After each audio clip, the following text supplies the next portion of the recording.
আমার প্রিয় বন্ধুরা, কেমন আছো তোমরা? আশা করি তোমরা অনেক ভালো আছো। তোমাদের মজা দেওয়ার জন্য আজকেও নতুন গল্প নিয়ে হাজির হলাম। আজকের গল্পটা শুনলে আমি শিওর বলতে পারি তোমাদের দাঁড়িয়ে যাবে, তাই বন্ধুরা গল্পটা শোনার আগে অবশ্যই হেডফোন ব্যবহার করো। তাহলে আর কথা না বলে গল্পটি শুরু করি। আজকে যে গল্পটা আমার জীবনে ঘটে যাওয়া এক সত্য ঘটনা, জানি না কার কেমন লাগবে। তবে বন্ধুরা, তোমাদের কাছে একটাই অনুরোধ, কেউ গালি দিবে না। গল্পের নায়িকা জোছনা বেগম একজন ধর্মভীরু গৃহিণী নারী। স্বামী মিজানুর ও এক ছেলে সিয়াম এবং এক মেয়ে শিলাকে নিয়ে তার সুখের সংসার। ছেলে সিয়ামের বয়স 22 বছর, মেয়ে শিলার বয়স 5 বছর। সিয়াম এই বছর সদ্য ম্যানেজমেন্ট বিষয় হতে মাস্টার্স পাস করেছে। মিজানুর গ্রামের বাজারে কাপড়ের দোকান করে, যাতে করে জ্যোৎস্না সংসার ভালোভাবে চলে যায়। জ্যোৎস্না দেখতে নায়িকা পরিমণির মতো, কিন্তু নামাজ, রোজা ও পর্দার ব্যাপারে খুবই সতর্ক। সপ্তাহে একবার জোছনা মিজানুরের কাছ থেকে সুখ পেয়ে থাকে, এবং এতে জোছনা অনেক খুশি। ঘরের কাজ এবং নামাজ রোজা করেই জ্যোৎস্নার দিন পার হয়ে যায়। জোছনা এবং মিজানুর 8 বছর প্রেম করে পালিয়ে গিয়ে বিয়ে করে, যার কারণে জ্যোৎস্নার পরিবার থেকে এখন ওদের সম্পর্কটা মেনে নিতে পারে নাই। মিজানুর এবং জ্যোৎস্না বাদ সিয়াম ও শিলা জ্যোৎস্নার বাপের বাড়ি যেতে পারে। জোছনার ময়না বেগম সিয়ামকে নিজের জীবনের চেয়ে বেশি ভালোবাসে। সিয়ামের বর্তমানে বেকার সময় যাচ্ছে, তাই পড়ালেখা নাই, কাজ। বিকেলে বাবার কাছ থেকে বাজারটা আনা হলো সিয়ামের একমাত্র কাজ। তাই গত কয়েকদিন ধরে সিয়ামের একটা বাজে অভ্যাস রয়েছে, লুকিয়ে লুকিয়ে মাজনার হালকা দুলুনি দেখা। বিশেষ করে মা জ্যোৎস্না তানপুরার মতো দেখলে সিয়ামের মাথা ঝিমঝিম করে, সাথে সাথে বাথরুমে গিয়ে ঠান্ডা করতে হয় নিচের। সিয়ামের কাছে মনে হয় মা জ্যোৎস্না দুনিয়ার সব থেকে সুন্দরী নারী, তাই সে মনে মনে পণ করেছে মা জ্যোৎস্নাকে সে তার রানী করে ছাড়বে। গত কয়েকদিন উনার কি হয়েছে, 1 মাস হয়ে গেল একবারের জন্য হাত দিল না। এর আগে তো এরকম হয়নি উনার। রান্না করতে বসে মা জ্যোৎস্না স্বামী মিজানুরের কথা ভাবছিল। হঠাৎ খেয়াল হলো দুপায়ের মাঝে একটু অনুভব হচ্ছে। ছি ছি, এটা আমার কি হচ্ছে? দিনে দিনে দেখছি আমার খিদে বেড়েই চলেছে। না না, এরকম চলতে দেওয়া যাবে না, জোহরের নামাজ পড়তে হবে। জোছনা বলল, শিলা একটু এদিকে আয় তো। মা শিলা বলল, কি মা? বল মা, তুই তরকারিটা একটু দেখতো, আমি গোসল সেরে নেই, নামাজের সময় চলে যাচ্ছে। সিয়াম বাজারে আসছে বাবার কাছ থেকে বাজার নিতে। বাবার দোকানের একটু কাছে আসতে সিয়ামের কাছে সন্দেহ লাগল।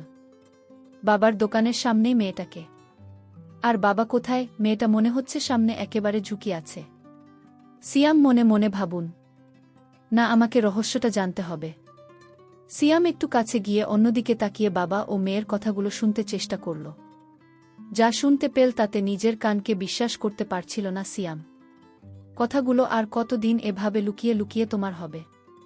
আমার যতদিন না বিয়ে করে তোমার বাড়ি নিয়ে যাচ্ছ, আমায় ততদিন নেব। খুব শীঘ্রই বাড়ির বউয়ের কাছে তালাকের পেপারটা পৌঁছে যাবে, আর বুটা বিদায় হলেই তুমি আমার রানী। কথাগুলো শোনার পর সিয়ামের কাছে মনে হচ্ছে বাবাকে একটা, না, আমার আর বাজারে থাকা চলবে না, এখনই বাড়ি গিয়ে আমার মাকে দেখে মারতে হবে। বাবার সামনে এমন একটা ভাব করে সিয়াম যেন সে এইমাত্র আসলো, এবং খুব ব্যস্ত বাজারটা নিয়ে তাড়াতাড়ি বাড়ির দিকে রওনা করল সিয়াম। আজকের রাস্তা মনে হয় শেষ হচ্ছে না। 20 মিনিটের রাস্তা আসতে 1 ঘন্টা সময় লেগেছে, এমনটাই মনে হচ্ছে সিয়ামের কাছে। পুরো রাস্তাটা সিয়াম আজও সোনার কথা ভাবতে ভাবতে আসছে। নিজের অজান্তেই সিয়াম অনুভব করুন শরীর দিয়ে একটা অদ্ভুত সুখের স্রোত বয়ে যাচ্ছে। মার সাথে এখন থেকে যা ইচ্ছা তাই করতে পারবো, আব্বু আর কিছুই বলবে না, এটা ভেবে সিয়ামের শরীরে থেকে থেকে ঝুঁকি মারছিল। আকাশ কুসুম ভাবতে ভাবতে সিয়াম বাড়ি এসে পৌঁছাল। বাড়ি এসে সিয়াম সরাসরি রান্নাঘরে চলে গেল। বাজারটা রেখে শিলাকে জিজ্ঞেস করল, মা কই রে খুকি? প্রশ্নটা শুনে ভ্যাবাচাকা খেয়ে গেলেন শিলা, এবং হাঁ করে তাকিয়ে রইল ভাইজের মুখের দিকে, কারণ খুকি তো একমাত্র বাবা তাকে বলে। কি রে, হাঁ করে রইলে কেন? শুনতে পাচ্ছি কি বললাম? বোনকে জোর গলায় ধমক দিল সিয়াম। ও মা! মাত্র টিউবওয়েল গোসল করতে গেল, শিলা ঘোর কাটিয়ে উঠে উত্তর করল। সিয়াম আর দেরি করবেন না, দ্রুত পায়ে চলে গেল টিউবের পারে। বিচিত্র পাঠকের বুঝার সুবিধার্থে বলে রাখছি, সিয়ামের টিউবওয়েলের সাথে বাথরুম, এবং বাথরুমের দরজা গত দিনের ঝড়ে ভেঙে গেছে। গল্পে ফিরে আসি। মা জ্যোৎস্না চিরদিনের অভ্যাস গোসলের সময় পরিষ্কার হওয়া। জোছনা গোসলের জন্য বালতি ভরে রেখে হালকা হতে বাথরুমে ঢুকছে, কোনো রকম বাথরুমের দরজাটা রেখে। এদিকে সিয়াম টিউবওয়েলের গেটে আসতে দেখলে একটা জাত সাপ দাঁড়াইয়া আছে। সিয়ামকে দেখে সাপটা ফোঁস করে একটা শব্দ করে দৌড় দিল এবং সিয়াম চাপে পিছু নিতেই সাপ বাথরুমে ঢুকে পড়ল। সিয়াম বাথরুমের দরজা 2 হাত দিয়ে সরিয়ে বাথরুমে ঢুকে মা জোছনাকে হালকা করতে দেখে স্ট্যাচু হতে গিয়েও হল না, কারণ তার মা রূপেই মনের মানুষ, তাকে সাপ হতে রক্ষা করতেই হবে। মা, আপনি একটুও নড়বে না। একদম বিচলিত না হয়ে মা জ্যোৎস্নাকে আদেশ করল সিয়াম, এবং 2 হাতে বাথরুমের দরজা ধরে মা এবং চাপের মাঝে ছুড়ে মারে। সাথে সাথে সাপটা পালিয়ে গেল। সাপের উপর হতে নজর সরিয়ে মার দিকে তাকাতেই সিয়াম দেখুন মা জ্যোৎস্না তোলে পড়ছে। হায় হায়, মা তো দেখি গান হারাচ্ছে। মনে মনে প্রমাদ গুনছে সিয়াম। সিয়াম বাজনাকে কোলে করে কোলে নিয়ে আসে এবং মা লেগে থাকা ময়লা পানি দিয়ে পরিষ্কার করে পুনরায় কোলে করে ঘরে নিয়ে আসে। ভাই, আমার কি হয়েছে? শিলা দূর থেকে দেখে দৌড়ে এসে কাদা কাদা মুখে সিয়ামকে জিজ্ঞাসা করে। ও কিছু না, তুই রান্নার কাছে যা, আমি মাকে দেখেছি। সিয়াম বোনকে আশ্বস্ত করে রান্নার কাছে পাঠিয়ে দেয়। সিয়াম হাতে পানি নিয়ে মার মুখে পানির ঝটকা দেবে এমন সময় মাথায় একটা শয়তানি বুদ্ধি আসে। আচ্ছা, মা তো এখন বেহুশ, তাহলে এই সুযোগটা আমি কাজে লাগাচ্ছি না কেন? সিয়াম নিজের কাছে নিজেই প্রশ্ন করে। ভাবনাটা মাথায় আসতে সিয়ামের ফুটে বেরোনোর জন্য হাঁসফাঁস করছে। মাথার উপর ফ্যান চলছে, তারপরও সিয়ামের ঘাম ঝরছে। কাপা কাপা হাতে সিয়াম আজও সোনার উপর থেকে শাড়ির আঁচল সরিয়ে দেয়। সিয়ামের মাথায় চক্কর মারে। বাইরে কি মনে হচ্ছে? কারো হাত পড়েনি এখনো। সিয়াম আলতো করে 2টা চাপ দিল। জ্যোৎস্না বেশি চাপাচাপি করলে মা জেগে যেতে পারে। ভেবেছিলাম মা জ্যোৎস্না ছেলে নিচের দিকে নামতে থাকলে কাপড় সরাতেই সিয়ামের চোখে পড়ল মা জ্যোৎস্না, সেই আকর্ষণীয় যা দেখে সিয়ামের পানি চলে আসল। কানের কাছে শিলার গলা ভেসে এলো। ভাইয়া, ভাত রান্না শেষ, এখন কি করব? সিয়াম আজও সোনার মুখ সরাতে সরাতে ভূত দেখার মতো করে বলল। তুই এখানে আসতিস কেন? ওখান থেকে বললেই তো পারতেই। তুই রান্নাঘরে গিয়ে মাছটা কাট দিয়ে আমি আসছি। সিয়াম, ভাবনা, আর এটাকে দীর্ঘায়িত করা যাবে না। এখন আমার জ্ঞান ফেরাতে হবে। তার আগে আমার জন্মস্থান এবং আমার সবটা একটু দেখে নেই।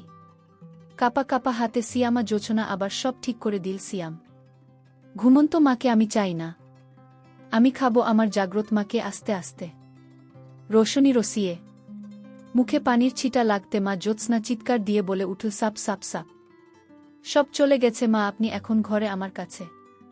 এই যে দেখেন। বলতে বলতে সিয়াম মা জ্যোৎস্নাকে বুকের সাথে ধরল।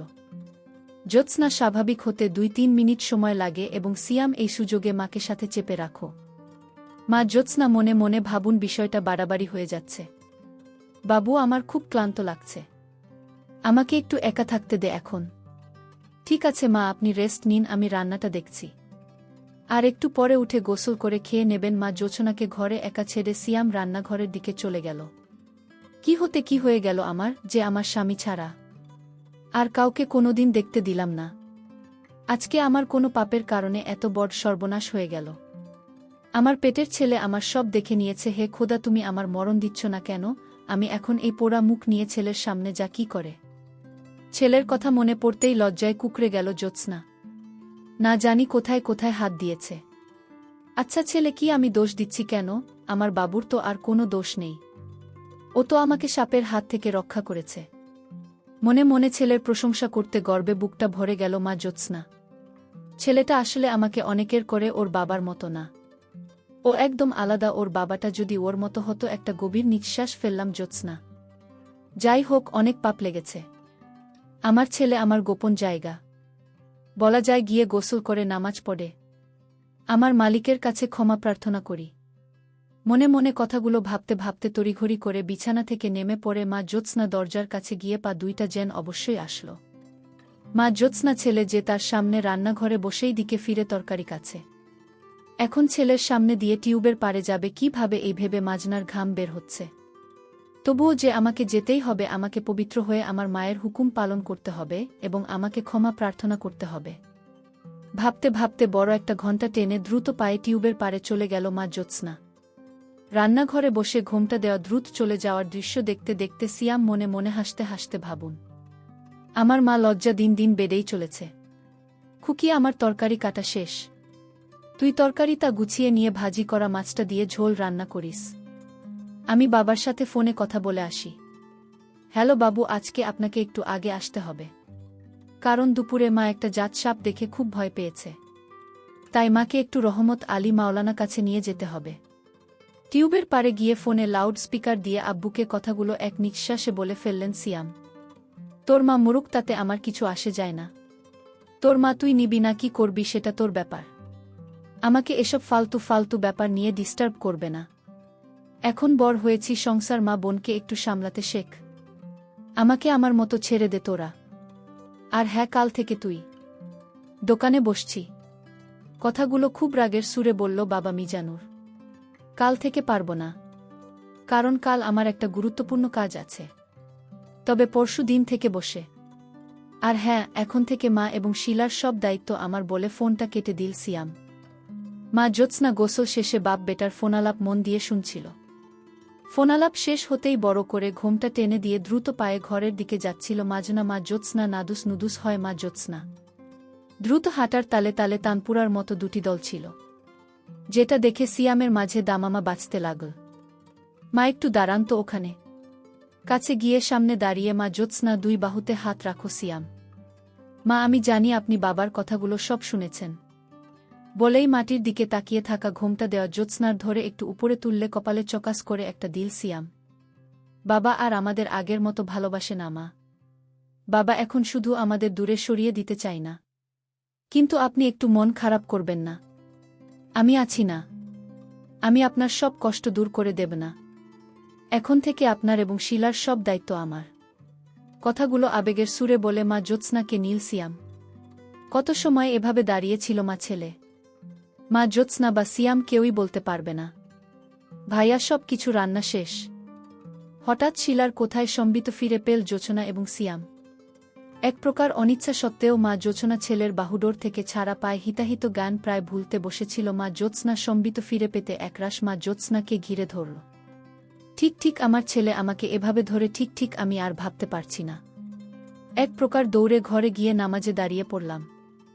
জ্যোৎস্না, আমরা মাগরিবের নামাজের পরে থাকেন। আপনাকে নিয়ে একটু রহমত আলী মাওলানা কাছে যাব। মা জ্যোৎস্না দৌড়ে পালানোর দৃশ্য দেখতে দেখতে মুচকি হেসে বলেছিলাম।